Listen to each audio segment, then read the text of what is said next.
Shalom Bapak Ibu Saudara yang dikasihi Tuhan. Seri pengajaran hari ini berjudul Memilih Tuhan, Membuang Dosa.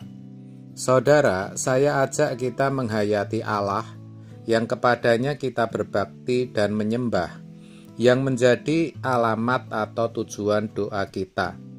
Allah itu besar, dahsyat, dan tak tertandingi, saudara. Allah yang kita puja itu adalah Allah yang benar, satu-satunya Allah yang benar, Allah semesta alam yang menciptakan langit dan bumi beserta isinya ini. Itulah Elohim Israel, yang dikenal sebagai Allah Abraham, Allah Ishak, dan Allah Yakub. Allah yang disembah Musa, Allahnya Elia, Elisa, Daniel, Sadrak, Mesak, dan Abednego. Kebesarannya melampaui yang dapat dipikirkan oleh siapapun. Maha besar, lebih besar dari jagat raya yang tidak terbatas ini. Betapa mengerikan, betapa mendahsyatkan pribadi agung ini. Saudara, kita ini beruntung boleh menjadi umat pilihan dan boleh mengenal Dia. Tetapi keberuntungan itu akan menjadi malapetaka ketika kita tidak bisa menempatkan Allah secara benar dalam hidup kita dan tidak menempatkan hidup kita secara benar di hadapannya. Itulah sebabnya kita harus memilih Dia. Kita harus berani melepaskan, menanggalkan, atau meninggalkan apapun juga yang bisa menghalangi hubungan kita dengan Tuhan. Yohanes 17 ayat 3 menuliskan, "Inilah hidup yang kekal itu, yaitu bahwa mereka mengenal Engkau, satu-satunya Allah yang benar, dan mengenal Yesus Kristus yang telah Engkau utus."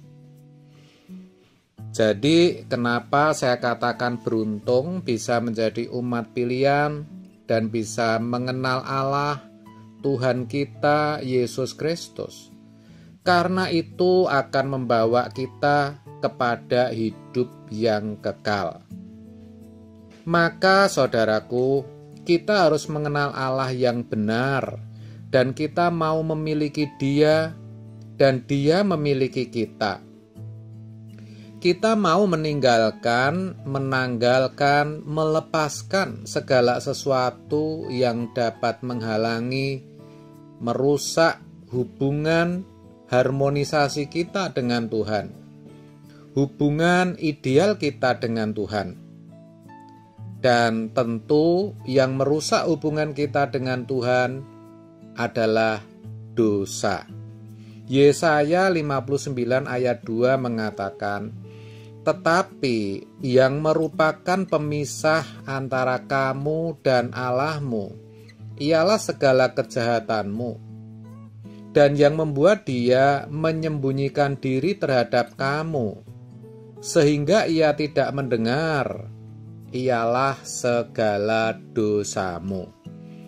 Jadi, saudara, kita harus meninggalkan semua dosa tanpa kecuali, sekecil, sehalus apapun. Kita, orang-orang ini sudah rusak, betul. Tapi Tuhan mau mengampuni, melupakan dosa-dosa kita, dan jangan dilakukan lagi.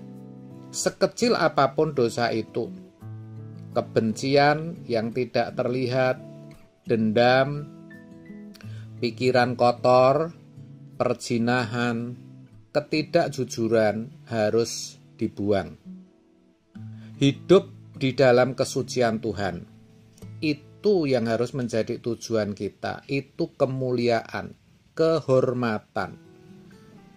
Sebab dengan kekudusan dan kesucian itulah kita dapat bersekutu dengan Tuhan secara benar.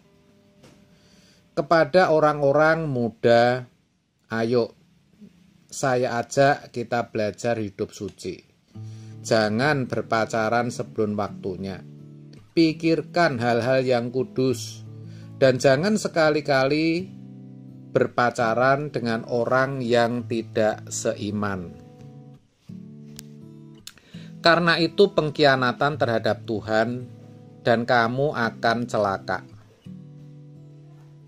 Yang berikut, agar hubungan kita dengan Tuhan itu ideal, harmoni, jangan memiliki kesenangan selain Tuhan yang menjadi kesenangan kita.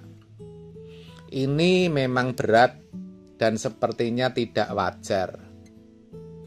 Tetapi memang begitulah seharusnya. Karena irama jiwa kita pada umumnya sudah terikat dengan hiburan, tontonan, uang, harta, kebanggaan, kehormatan, senang dipuji, jadi pimpinan, dan lain sebagainya. Tidak salah punya uang, harta, jadi pemimpin, terhormat, dipuji orang, tentu tidak salah. Tetapi jangan menjadikan semua itu kebahagiaan kita, terutama hobi-hobi yang mencuri perhatian kita, yang membuat uang kita terbuang sia-sia. Jangan anggap murahan Tuhan itu. Kalau saudara memilih Tuhan, saudara harus menjadikan Tuhan sebagai satu-satunya kebahagiaan. Dan itu berarti saudara harus membuang segala bentuk dosa. Itulah sebabnya saya mengerti orang yang punya banyak, orang kaya, sukar masuk surga. Karena apa? Karena hatinya terikat dengan kekayaan dan segala kesenangan-kesenangan. Banyak duit, orang punya sayap lebar. Dia bisa terbang kemana saja, dia bisa beli apa saja, dia lakukan apa saja, bisa. Dan itu yang membuat seseorang sukar masuk surga. Sukar bukan berarti tidak bisa. Orang miskin pun akan sukar kalau hatinya terikat. Orang miskin pun secara materi akan sukar masuk surga kalau hatinya juga terikat dengan kekayaan dunia dan harapan-harapan. Memperoleh kebahagiaan, kenyamanan, keamanan, ketenangan, yang semuanya dari dunia ini dengan segala fasilitasnya. Yang pertama, saudara, suci. Itu harus. Yang kedua, menjadikan Tuhan satu-satunya kesenangan. Jangan mencintai dunia. Yang ketiga, percaya. Bulatkan hatimu. Percaya bahwa Allah itu hidup, Allah itu ada, Allah itu nyata. Kita harus menghayati terus kehadiran Tuhan setiap saat. Kita hayati terus keberadaan Allah yang hidup.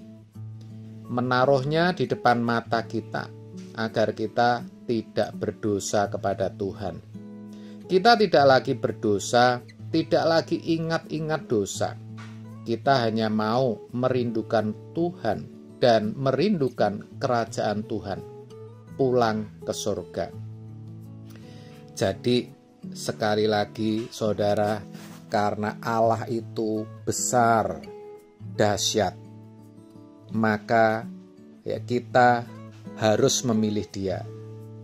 Kita harus buang segala dosa. Amin. Tuhan Yesus memberkati.